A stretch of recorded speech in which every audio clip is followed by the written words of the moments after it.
Well, everybody, welcome to Stratosphere Lounge. I'm your host, Bill Whittle, back after a week or so, and good to be here. Get that shadow out of my way. Hope everybody's doing well. Had a week of big relaxation, and did me a world of good. And it's good to be back. So I hope everybody out there is doing well. It's the 5th of March, 2020. 2020. My goodness gracious. Anyway, it's great to be here. Good to see all of our friends in the chat room there.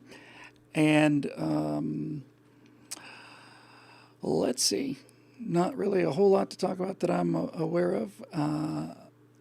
So I guess we'll just call it a night. Thanks very much for joining us.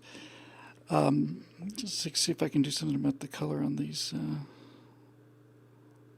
lights. It's just, they never really quite behave themselves, do they?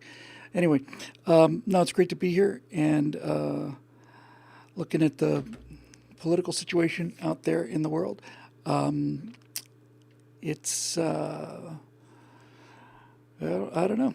I was up in Coeur d'Alene a couple of almost a month ago now, I guess, and I gave a couple speeches up there, basically saying that while the culture war is not over, it's won, and I do believe that. I see that every day.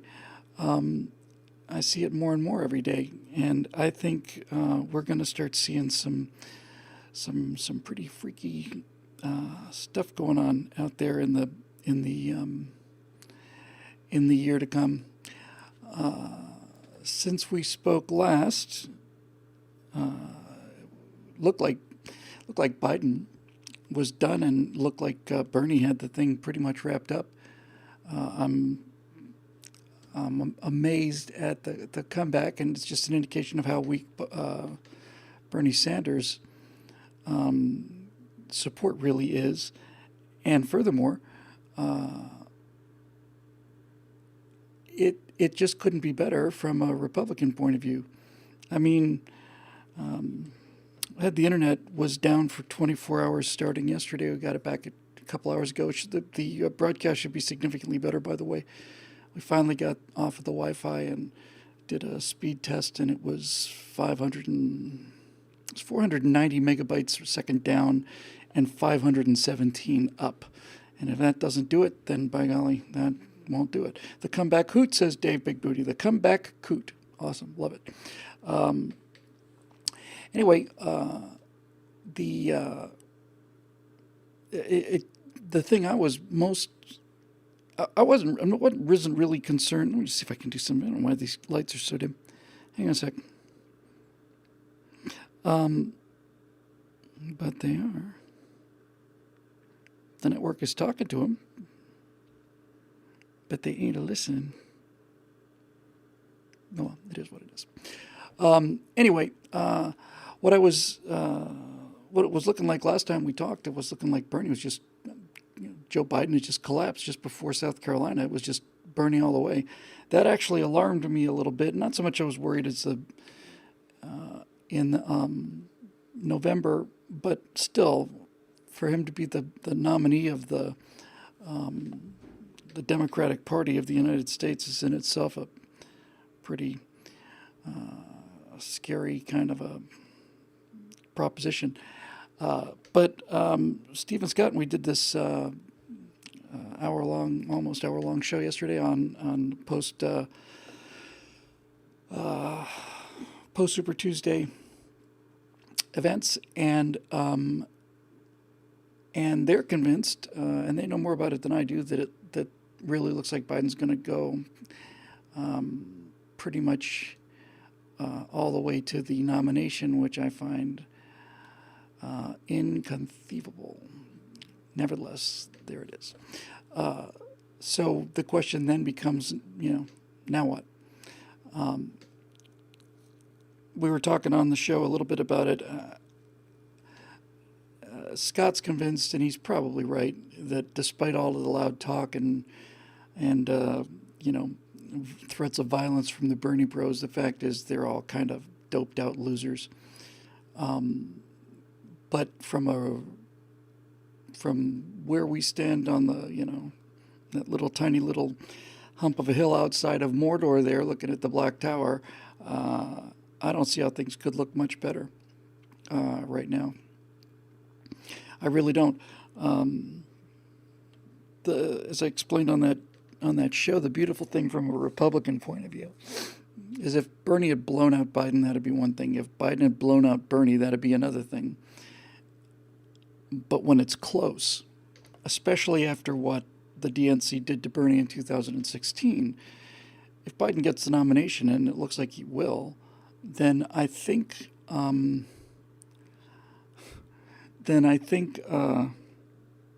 there's going to be some serious civil unrest. I don't want to say I hope so, because I don't hope so. Because whenever that happens, people's property gets destroyed and people's lives are endangered and sometimes lost, and I certainly don't want to see that. But if they're stupid enough to do it, it will remind the American people, the way they were reminded in 1968 in Chicago, that the Democrats are essentially the party that riots when they don't get their way. And as I said, if Bernie had just been completely smoked and hadn't been in the running at all, they wouldn't have been able to get all lathered up. They were pretty sure they had it won, I think. And I don't think he's going to win it. So if it's Biden and not Bernie, then the convention becomes a giant case of end dairy lunatics running up on stage in the middle of speeches. That's also the Democratic Party brand now.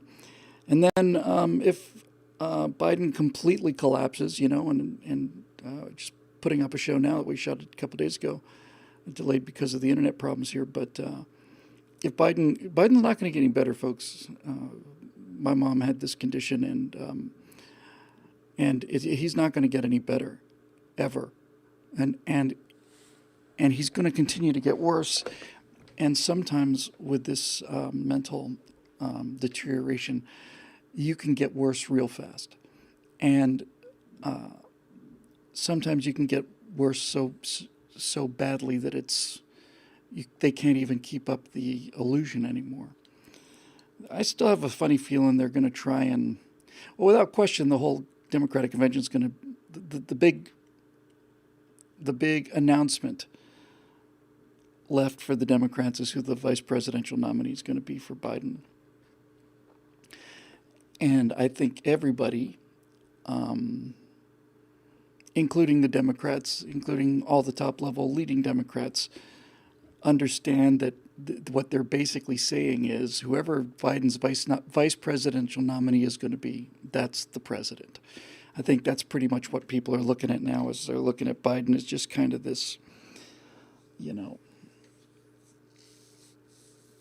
this shell of,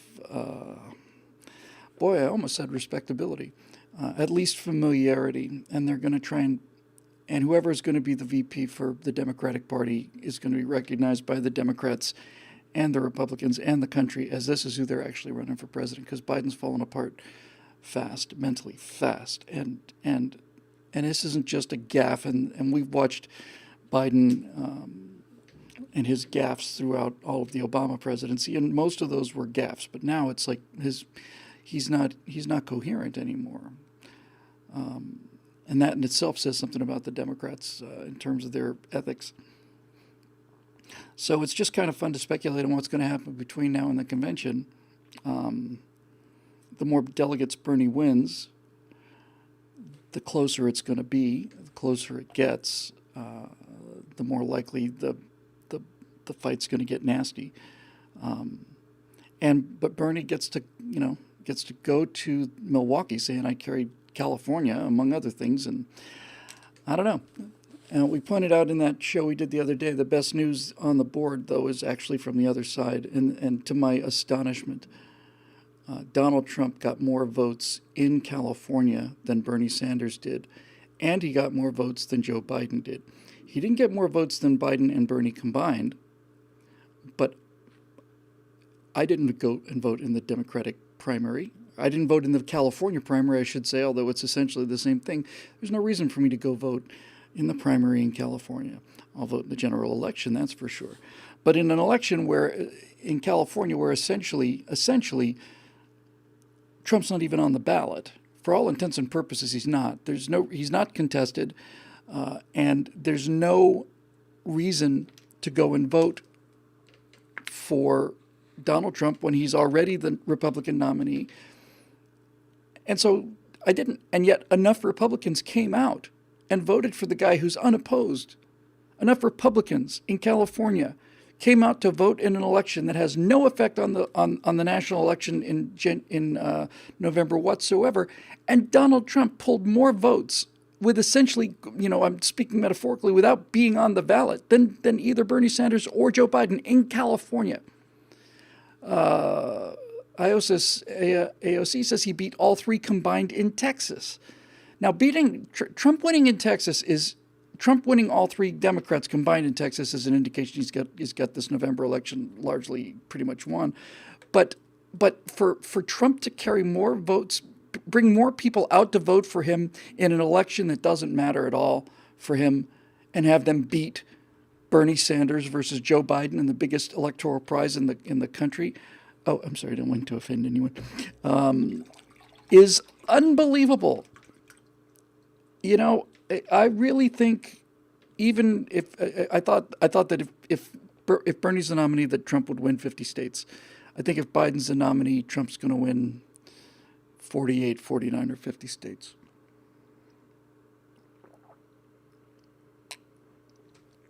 And there's only one thing now, I think, that can stop Donald Trump from winning in November, and that's having Republicans assume that there's no way that Donald Trump can lose in November.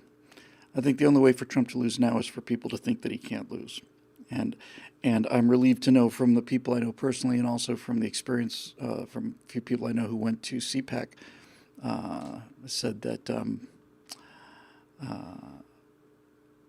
everybody there's confident but not overconfident. You're doing compelling content, ladies and gentlemen, when the comment section has nothing to do with what you're talking about. So maybe I should just go ahead and move on and take some questions. So I guess what we'll do is we'll go back to the Facebook situation and see what we can find there.